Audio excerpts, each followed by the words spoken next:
Cuando estamos en la recta final del 2025, en el último trimestre, El Salvador se ve enfrentado a una crisis financiera, una crisis económica.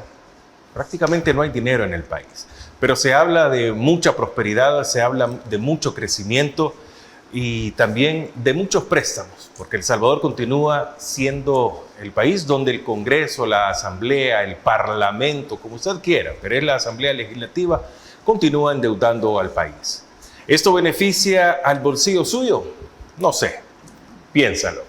Muy buenas noches, soy Francisco Gómez, qué bueno estar con todos ustedes. Bienvenidos a este espacio de Agape TV, Canal 8, producción de Mix de Medios, reproducción de radiolarr.com. Soy Francisco Gómez, inmenso el gusto de estar con todos ustedes. Hoy me acompaña el reconocido economista César Villalona para hablar de este y otros temas y ponernos en contexto de lo que pasa en el país. César, buenas noches. ¿Qué tal, Francisco? Un gusto estar contigo de nuevo en tu programa. Bueno, para nosotros es más que un gusto compartir con usted y poder tener otra cara de la moneda en El Salvador. Bueno, vamos a arrancar, César Villalona.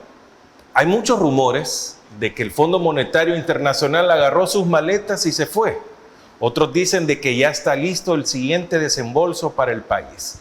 ¿Qué está pasando con el Fondo Monetario Internacional y ese famoso préstamo que lo ha obligado y también ha abierto algunas ventanas para que veamos algunos problemas que hay en el país que nos tenían ocultos? César, ¿qué pasa con el FMI? Bueno, mira, hay rumores de que la misión del fondo se retiró. Yo realmente no tengo información fidedigna de eso, de que eso haya ocurrido, pero sí llama la atención que el Fondo Monetario no ha presentado el informe de evaluación del programa económico que le impuso al gobierno, porque aquí hay un programa que ya está decidido, de 40 meses a partir del acuerdo, y comenzó este año, es decir que ese programa termina en el 28, en abril del 28, y el informe tiene que ser creo que es trimestral, o sea, va presentando un informe y ya hay un retraso de casi 2 meses. Y el fondo no dice, las cosas van así. ¿Esa es una señal de algo? Eso es una señal de algo porque el retraso, eso no suele ocurrir. En el primer informe, el FMI dijo que el gobierno tenía que aplicar de manera imparcial la ley de combate a la corrupción, una ley que aprobaron de manera imparcial, es decir, algo así como persiga a sus corruptos, no solo esté hablando de la oposición, porque aquí se levantan expedientes a mucha gente que trabajó en los gobiernos anteriores. También expresó que había retraso en la información que tenía que dar el gobierno sobre las empresas públicas que le venden al Estado y las personas, y en la auditoría de los préstamos de 2023-2024, entre otras cosas. Es decir, expresó las cosas, usted está haciendo algo de lo que dijimos, sí, ha hecho esto, ha hecho lo otro, pero están estos retrasos.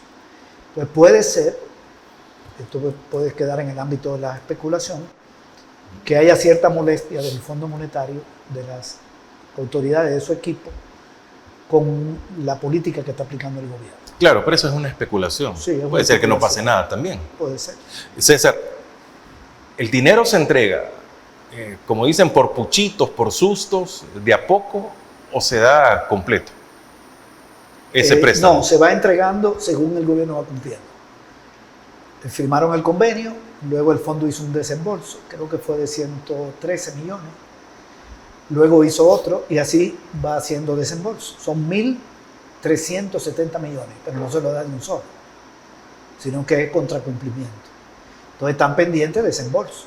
Por ejemplo, 560 millones le tienen que dar al Banco Central para que lo ponga en la reserva, porque hay problemas de liquidez, de dólares, que sirven para financiar importaciones y para proteger la reserva de liquidez de los bancos, que están bajo control del Banco Central. Entonces, si el gobierno no cumple, el fondo retrasa los desembolsos, o podría incluso no continuar con el programa. Yo no estoy seguro de lo que va a pasar, pero no tengo ninguna duda de que hay incumplimiento. Incluso el tema del Bitcoin, que es un tema donde el fondo fue muy enfático, ¿verdad? En no comprometer recursos públicos con eso. Y uno ve Twitter por ahí donde dice que compran. Entonces pueden haber problemas, porque el problema al fondo le preocupa que el gobierno especule con dinero, que tiene que ver con la hacienda pública, porque ponen en riesgo el pago de la deuda. Su interés es que pague la deuda. El gobierno le ha estado pagando, en eso ha cumplido, lo puso en el presupuesto y le está pagando, menos la de pensiones, que esa no la puso y el fondo no está en contra, porque hay un acuerdo que comienza a pagar en el 27. Pero cuando uno ve la ejecución presupuestaria, el gobierno está pagando la deuda. Pero siempre está el riesgo de que especule con dinero en ese casino digital. Entonces, yo no sé si le están dando los desembolsos. Hay mucha opacidad. Y por lo tanto es importante para nosotros conocer el informe, que el FMI haga el informe. Pero esta opacidad la puedo entender a nivel nacional en cosas así, pero para el Fondo Monetario Internacional también es permitido esto. No, el fondo debería ser claro en eso. Debió presentar el informe, porque ese es un compromiso contractual con el Estado en el acuerdo. Y segundo, porque el pueblo salvadoreño tiene derecho a saber qué está pensando el Fondo Monetario sobre la ejecución del programa. Un programa malo para el pueblo, porque es un programa malo de recorte de gastos y luego van a venir aumentos de impuestos. Entonces, recortaron gastos de salud, están cerrando escuelas, recortaron en educación, han despedido más de 8,000 personas del Estado, porque ese es el programa que han impuesto, de austeridad, de recorte de gastos. Austeridad en algunas áreas, porque aumenta el gasto militar, aumenta el gasto de propaganda. Por ejemplo, la oficina de la presidencia le aprobaron un presupuesto de 139 millones, pues ya está en 181, le hicieron un refuerzo a Capres, y el año que viene le quieren dar 190, pero no le aumentan educación, le dejan el mismo presupuesto, y a otras áreas. Entonces, nosotros tenemos derecho a saber qué es lo que está ocurriendo con esta medida, con este programa, porque el gobierno no va a dar información. Entonces el fondo que la dé, ¿verdad? Y el préstamo del fondo lo tiene que pagar el gobierno con el dinero del pueblo, porque esos 1.370 millones no es donación, es un préstamo. Exacto. ¿Y cómo lo va a pagar el gobierno? Con el IVA que pagamos todos nosotros, con la tributación. Hay 23 impuestos que pagamos. Entonces, sí tiene la obligación de hacerlo. Puede ser que no quiera afectar al gobierno, pero ese es un problema político.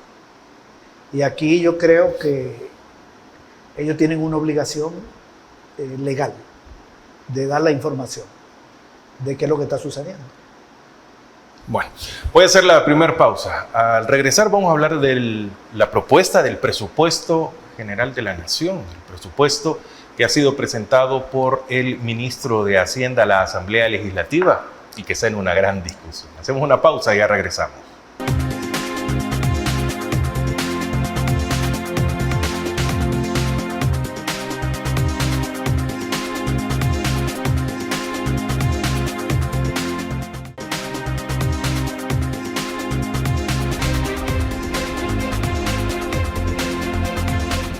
Gracias por continuar con nosotros. Puede participar también en las redes sociales de Mix de Medio, de Agape TV Canal 8 y de Radio La RR.com, radio en línea.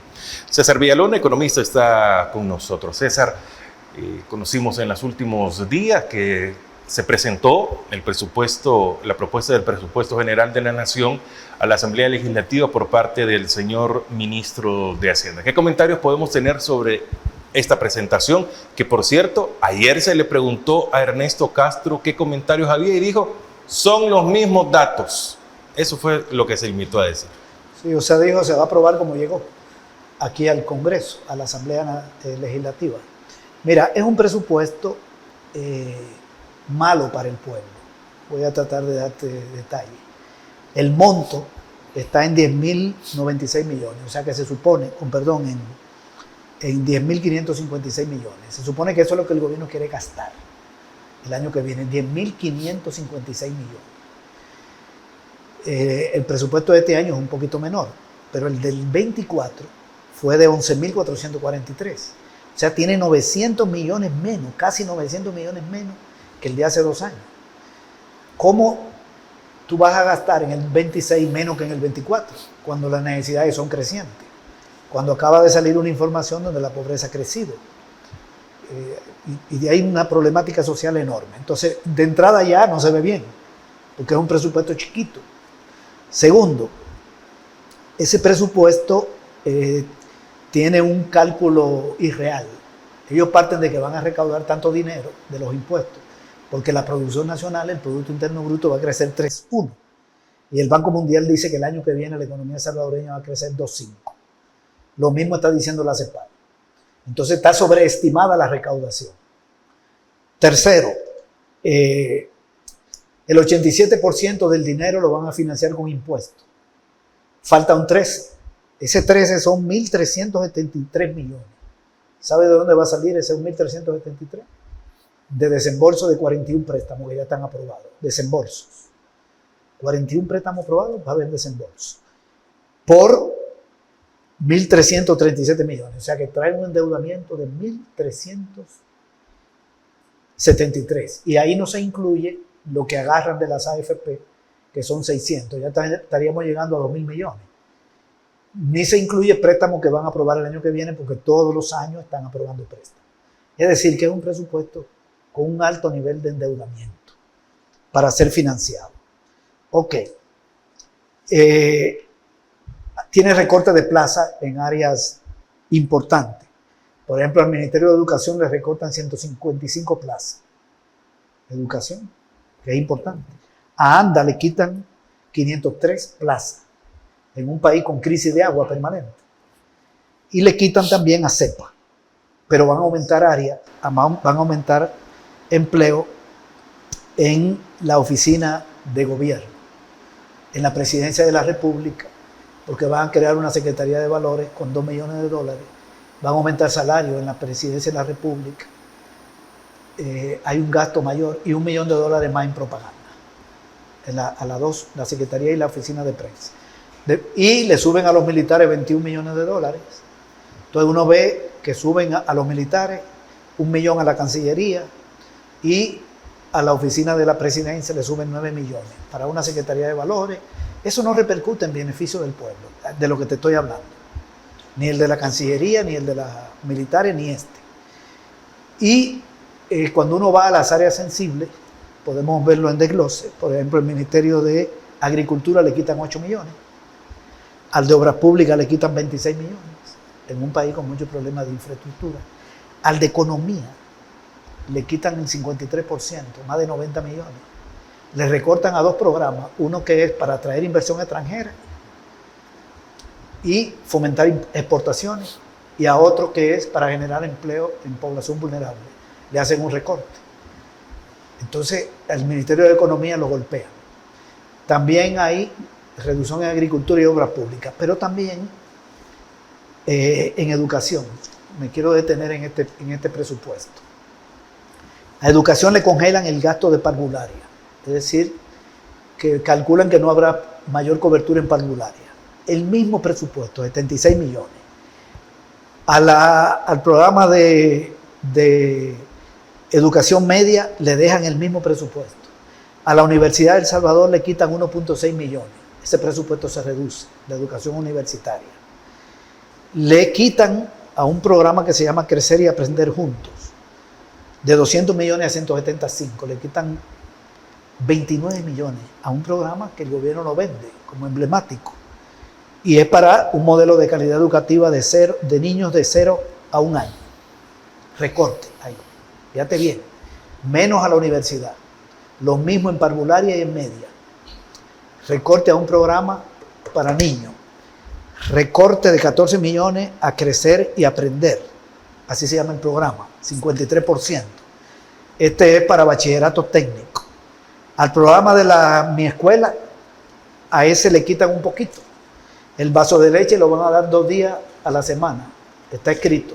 No va a 5 días, como era antes de que Bukele fuera presidente. En salud, le quitan dinero al FOSALUD. Al Fosalud le quitan $2 millones. Le quitan a la red hospitalaria 7.3 millones. Lo pasan de 23.2 a 5.9, áreas sensibles. Y no hay dinero para el Hospital Rosales. El Hospital Rosales desaparece del presupuesto. Ahora hay presupuesto para 30 hospitales, no para 31. Yo he hablado con algunos médicos, me han dicho que parece que van a convertir el Rosales en alguna oficina administrativa. No hay mucha claridad, pero no hay dinero para el Rosales. Estos son recortes en instituciones vinculadas a lo básico: salud, educación, agricultura, obra pública, economía. Ok, al ISDEMU le dejan el mismo presupuesto, 7.2 millones. O sea que el ISDEMU va a bajar su presupuesto real, porque el año que viene hay inflación. Ellos la calculan en 1%. Tú no haces el año que viene con $100 lo que hace este año con $100. Entonces, congelar el presupuesto es reducirlo en términos reales. Y a la Asamblea Legislativa le dejan el mismo presupuesto, que ahí yo creo que deberían hacer un recorte. Porque ¿para qué sirve la Asamblea? La Asamblea deberían convertirla en una institución que se reúna un día a la semana y le den una dieta. Porque ahí de todos los 60 diputados y diputadas que hay, yo en lo personal solo distingo a una, que es la diputada de Vamos. El resto, no sé qué es lo que hacen ahí, ¿verdad? Para el pago de la deuda, $2.434 millones. Es el rubro mayor, pero la deuda va a crecer. Porque de los 2.434 que van a pagar de préstamo, 1.500, más de 500 millones son de intereses, que no reducen la deuda. Casi 600. Entonces, pagan deuda, los intereses no la reducen y piden deuda nueva. Al final del año que viene la deuda va a seguir creciendo. En síntesis, es un presupuesto que no responde a los intereses de la mayoría de la población, que tienen que ver con levantar la agricultura, mejorar la infraestructura del país, que hay muchas cárcavas, muchos problemas de ambientales. Por cierto, le dejan el mismo presupuesto al Ministerio del Medio Ambiente. Las necesidades de salud de la gente no están aquí, ni la de educación, ni de las mujeres. La educación en todos sus niveles no responde a esas necesidades. Tiene un problema de diseño con el crecimiento estimado, recortes en infraestructura y programas sociales, y lo prioritario es los militares y CAPRE, la oficina de la presidencia, y los militares. Le siguen aumentando dinero a las Fuerzas Armadas. No son las prioridades de desarrollo. Esta es la apreciación que yo tengo. Te estoy dando una mirada general, pero tocando lo que me parece que es fundamental. Si hablamos de cantidades quizás más frías, prácticamente es el mismo presupuesto del año pasado. Un aumento, pero no muy grande. Y es focalizado en los militares. CAPRE, hay mucho dinero para otro ministerio, como la Cancillería. El pago de la deuda es muy fuerte. No está centrado en lo fundamental. Hay aumento en el presupuesto de educación, pero se va en gastos de compra de bienes y servicios, y en salud, compra de bienes y servicios. ¿Y la Red Nacional de Hospitales ingresa en ese presupuesto con quién? No aparece ese concepto dentro del rubro de salud. ¿Será de CAPRES también? Puede ser que lo ejecuten desde la presidencia, pero no lo encontré ahí. No lo veo en la presidencia de la República. Puede ser que esa oficina sea lo que es el Rosales, pero no hay asignación. Eso se queda en el marco de la especulación. ¿Y cómo es que desaparece el Rosales? Porque ya cuando tú vas al presupuesto de salud, no existe esa no existe figura. el Rosales. Aparece lo que le dan a los 30 hospitales. Tanto para este, tanto para este, tanto para este. Pero no hay para... Hoy no se anunció O sea, desapareció el Hospital Rosales dentro del presupuesto. Hoy no se anunció que era autosostenible parte del presupuesto. No, siempre tiene un déficit, igual que el de este año. Lo que ha dicho Bukele es que no hay préstamo para gasto corriente. Pero el presupuesto no es gasto corriente, es gasto corriente, gasto de capital, amortización de la deuda. Los gastos corrientes son el 68% del gasto, falta un 32%. Y de ese 32 hay un 13 que lo financian con deuda. Quisiera entender algo. ¿Y la publicidad a dónde queda? Porque es un año preelectoral. La publicidad está en todos los ministerios, porque todos tienen... Todos ejecutan esa parte esa también. parte. Pero en la presidencia está la oficina de prensa y la Secretaría de Comunicaciones. Cuando tú sumas los dos presupuestos, de las dos, hay un aumento de 1 millón con respecto a este año. Y este año hubo un aumento de más de 10, de más de 6, como 6 y pico con respecto al 24. De manera que ahí entra el dinero. ¿Y es necesario un aumento en publicidad? No. ¿En qué beneficia a una sociedad? Sí, pero yo te comentaba que no responde a las necesidades del pueblo. Eso responde a las necesidades del gobierno. El gobierno necesita propaganda. Y el gobierno necesita estar bien con los militares. Entonces, siempre le está aumentando el presupuesto. Ahí donde se centra. Y la Cancillería. Pero esas no son las prioridades nacionales. ¿Qué pasaría si se cierra la Secretaría de Prensa y la de Comunicaciones, la oficina de prensa, y a esos periodistas y periodistas le buscan empleo en otro sitio? No pasa nada. Si Bukele con un Twitter comunica. Si hay un gasto que es botar el dinero, es la propaganda del gobierno. Porque Bukele tiene una gran capacidad de comunicación. Solo basta que haga una cadena nacional o que dé unas declaraciones. Y el país entero se entera de lo que dice.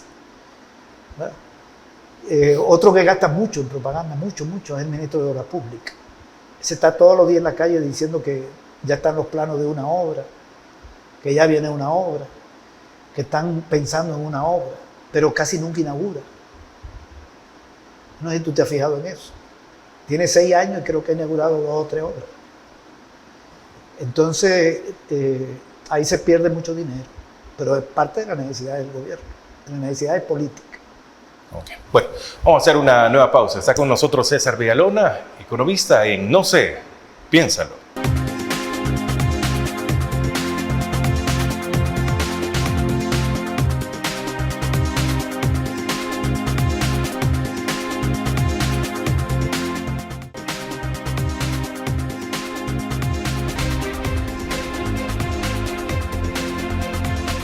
Qué bueno que continúa con nosotros este espacio de todos los miércoles a las 8 en el 8. Acá estamos rompiendo el cerco mediático en No sé, piénsalo. Está con nosotros César Villalona. César, la última parte que usted nos ha mencionado en el bloque anterior, yo la quiero convertir. ¿Hay dinero suficiente para inversión en el país? Inversión no es únicamente un edificio, una plaza, un monumento, un polideportivo o algo así.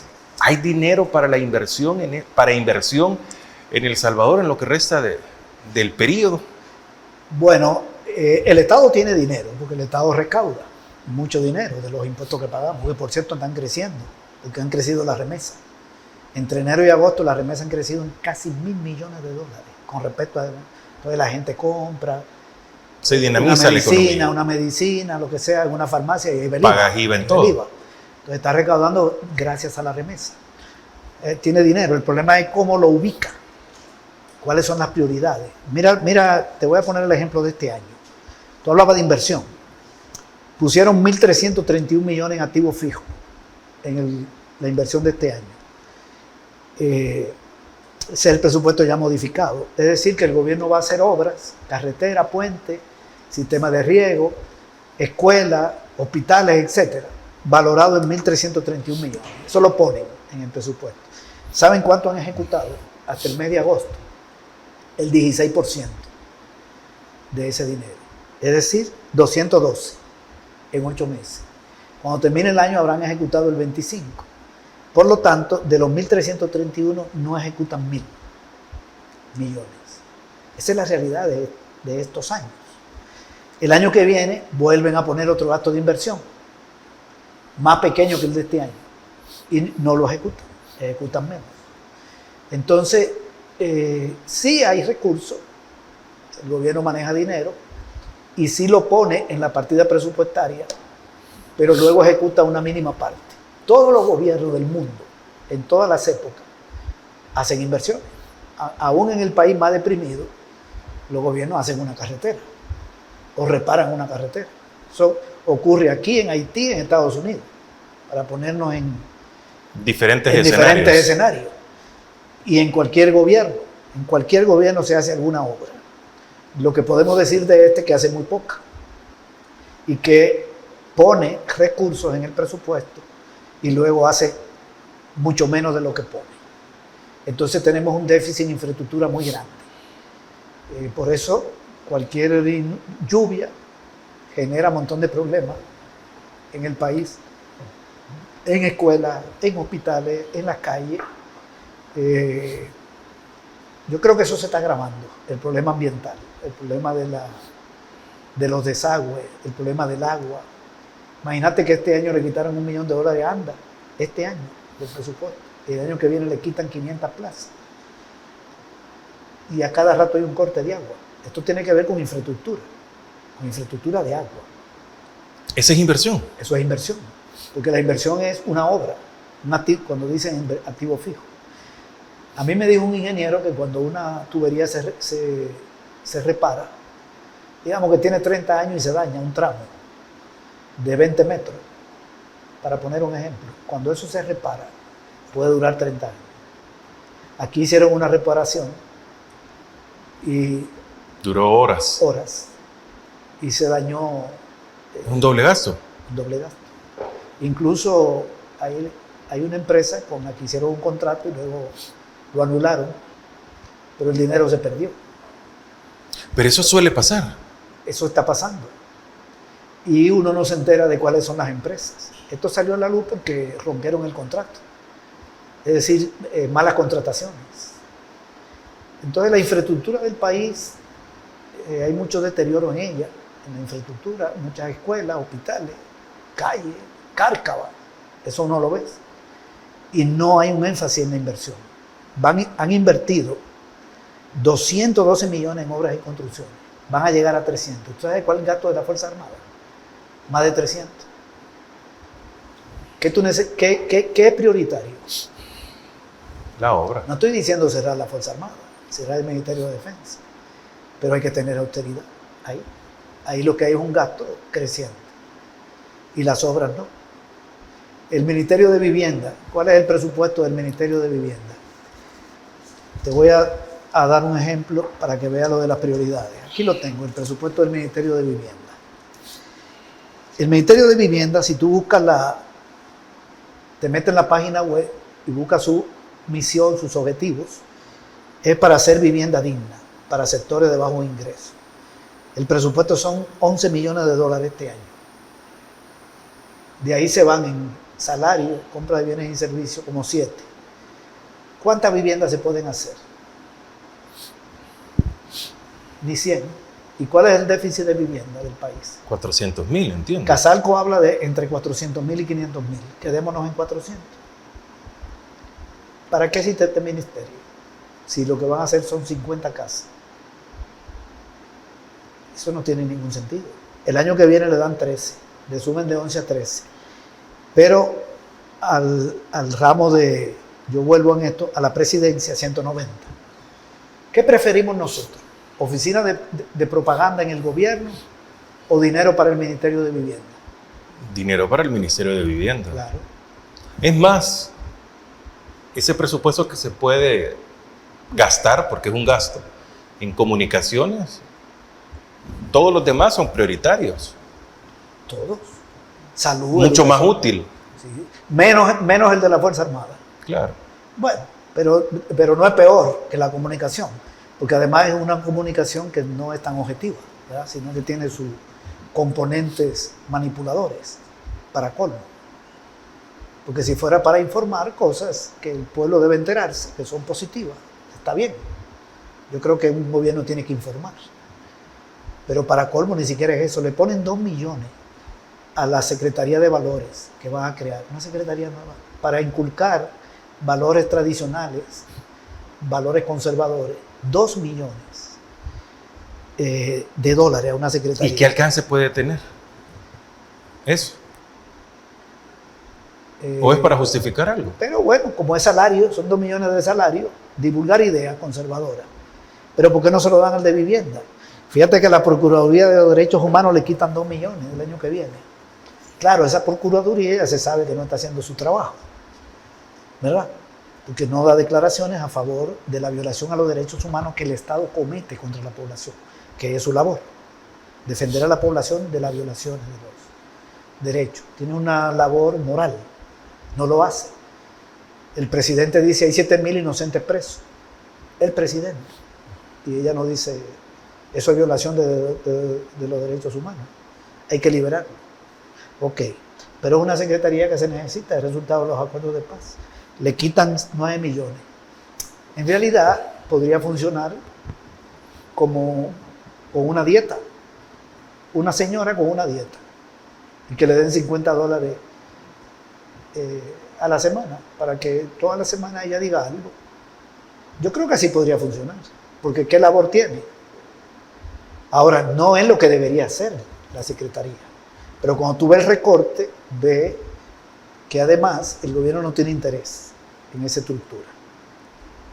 Su único interés es que exista, porque es parte, existe en el mundo entero, existen este tipo de instituciones, pero que no opine de nada. Y si opina de algo, que hable a favor del gobierno. Entonces, bueno, así es como uno ve este asunto. Yo no veo buenas prioridades en el presupuesto del año que viene. Me parece que va a ser un presupuesto malo, en un contexto económico más difícil.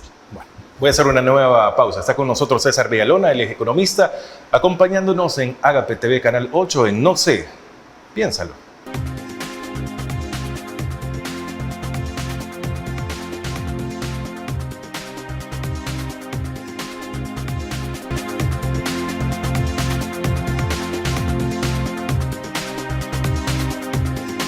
Usted quiere participar, participe escribiéndonos en las redes sociales de Agape TV Canal 8, de Mix de Medio, búsquenos para todo tipo de información y ver también todo el contenido que tenemos para ustedes y por supuesto en radiolarr.com. César Villalona, esta semana entra en vigencia, bueno, se aprobó recientemente amnistía fiscal en El Salvador, donde se condonan o hay amnistía para multas, intereses y un par de detalles.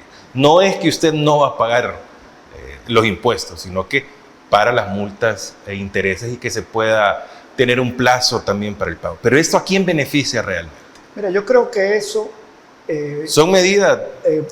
puede beneficiar a gente que tiene una deuda pequeña con el gobierno, gente de bajos recursos, que tiene alguna deuda atrasada porque le condonan intereses. Para mí tener $200 de deuda es bastante, porque depende de las capacidades y me da un respiro.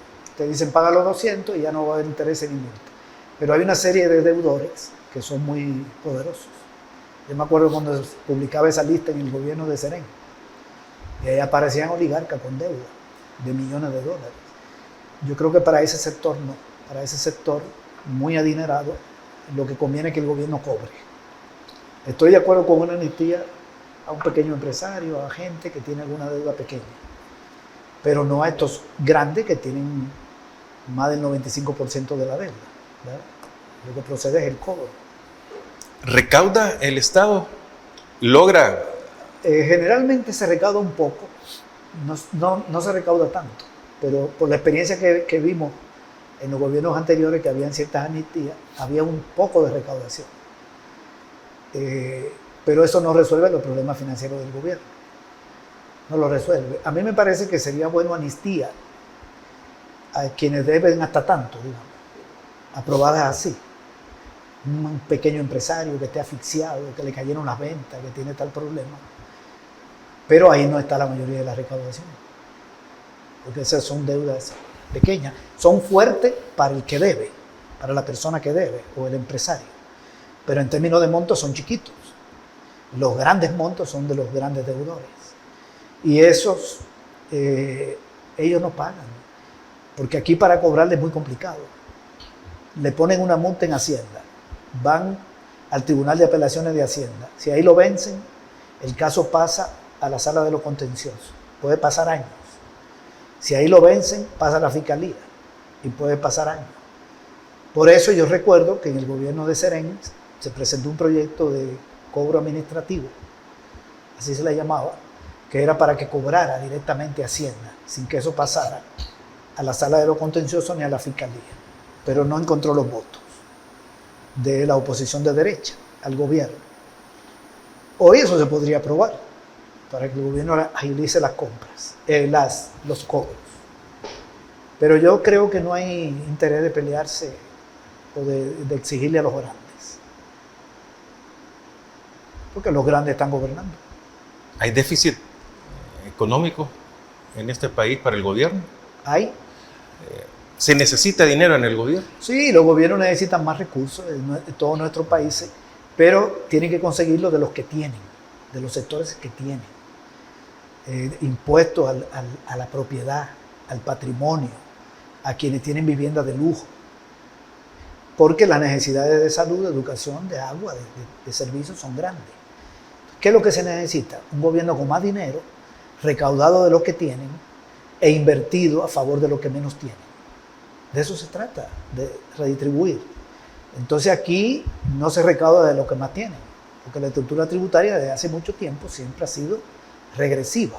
El impuesto que más dinero da es el IVA, que lo paga todo el mundo, que da más del 50% de lo que el gobierno recauda. Y si le suma a los otros llega a 60, más de 60, los otros al consumo. Y cuando vemos las prioridades del gasto tampoco están bien, que era lo que acabamos de ver del presupuesto. Ahora, César, si tomamos en cuenta todas las medidas que está tomando el gobierno, lo que siempre se dice, le van a aumentar al IVA, que el Fondo Monetario Internacional está pidiendo más impuestos para que sea más viable, que se quite la grasa del Estado. O sea, ¿de dónde va a sacar dinero realmente el gobierno? Este gobierno la tiene muy difícil, porque este gobierno no le va a poner impuestos a los ricos, porque es un gobierno proempresarial. Ok, ya ahí tiene una limitante. Tiene toda la correlación, está controlado el Congreso. Pues yo recuerdo que en el gobierno de Serén y en el de Funes se aprobaron unos tributos que la Sala de lo Constitucional lo votó, lo declaró inconstitucional. 6, que eran contra los evasores. Uno era sobre las ventas brutas y otro era sobre los activos. Eso lo eliminaron. Incluso esto de publicar la lista de los que debían al Estado, eso es una reforma al Código Tributario, la Sala la declaró inconstitucional. El impuesto a las imprentas, porque las imprentas no pagan desde el siglo XIX. Imagínate. Ok. Todo eso lo bloquearon, pero este gobierno no ¿Hoy tiene... quién se lo va a bloquear? No tiene quien se lo bloquee. Pero es un gobierno que está al servicio de los grupos de poder económico. Entonces la tiene difícil por ahí, no lo va a hacer. Tendrían que pagar los mismos que están gobernando, ministros y funcionarios públicos que tienen empresas. Pero con tanto beneficio que hay para las grandes construcciones que está haciendo la empresa privada. Sí, le están dando beneficios. Aquí podrían ser unos grandes ingresos también. Sí, pero ahí están aprobando leyes de incentivos. Las torres de apartamentos de más de 35 pisos no pagan impuestos para el sector construcción. Para que hagan apartamentos de lujo que no lo va a comprar el 99% de la población. O sea, no tiene ningún sentido. Es invertir en un apartamento en Santa Elena. ¿Para qué? El déficit de vivienda, 400.000 unidades. Ninguna de esas familias va a comprar ese apartamento. Eso no es oferta para cubrir el déficit, para reducir el déficit. O sea, ¿y quién compra entonces? Gente rica. ¿Hay suficientes para comprar toda esa cantidad de...? Habría que ver cuánto construyen, porque se puede estar creando una burbuja inmobiliaria. Puede llegar un momento que una parte no se venda y puede venir una crisis hipotecaria. Pero también es un mecanismo de lavado. Por ahí se lava mucho dinero. Y hay gente del exterior que tiene dinero, que puede venir aquí, comprar un apartamento y lo revende, incluyendo salvadoreños. No son muchos, pero hay. Ok, eso no resuelve nada. Pero tú me planteabas de dónde sacarlo. No va por ahí. Entonces puede ser que el gobierno se le ocurra, podría ser, subirle al IVA. Eso está pendiente, es una propuesta del FMI. Para conseguir, si no lo hace tampoco, porque tiene un impacto político negativo porque todo se pone caro, entonces lo que le queda es seguir reduciendo gastos o seguirse endeudando. Pero la deuda tiene límites. La deuda ya está en 33.000 millones de dólares. Y cuando llegó Bukele eran 19.800 en diciembre. Y mira lo que ha sucedido este año. Fíjate qué información te voy a dar. Este año se ha pagado deuda en el presupuesto, entre enero y agosto, por 2.175 millones. Y se ha recibido desembolso de nueva deuda por 2.142. No salimos de nada. No salimos de nada. Paga 2.175 y recibe 2.142. Recibe menos que lo que paga. Paga 33 millones más que lo que recibe. Pero como de lo que paga 991 son intereses, la deuda ha subido en 958 millones. Paga 93 millones más que la nueva deuda. Y la deuda sube en 958 más. Es deuda para pagar deuda y la deuda crece. Está entrampado, porque el pago de intereses es la mayor parte del pago de la deuda. Y los intereses no reducen la deuda. Lo voy a poner con un ejemplo sencillo. Es como que yo tenga una deuda y pague $1.000 este año, pero alguien me preste 900. Digamos que yo tengo una deuda de $2.000 y pago 1.000 en el año, pero alguien me presta 900. Mi deuda no son 1.900. No es que tenía 2.000 y pagué 1.000 y la bajé a 1.000 y pedí otros 900 y la subí a 1.900. No, porque de los 1.000 que pagué, 600 son intereses. De manera que cuando yo tenía la deuda de 2.000 y pagué 1.000, la bajé en 400 y la puse en 1.600. Al pedir otros 900, ¿en cuánto la tengo? En 2.500. Claro. Entonces, pago más que lo que recibo y la deuda crece. Así está el gobierno. De manera que esto tiene un límite. Yo lo que creo es que aquí, en el 27, va a venir otro programa fuerte de ajuste, que va a podría implicar subir el IVA después que pasen las elecciones. Bueno, eso es una posibilidad. Voy a hacer una pausa para venir con la parte final con César Villalona en No sé, piénsalo.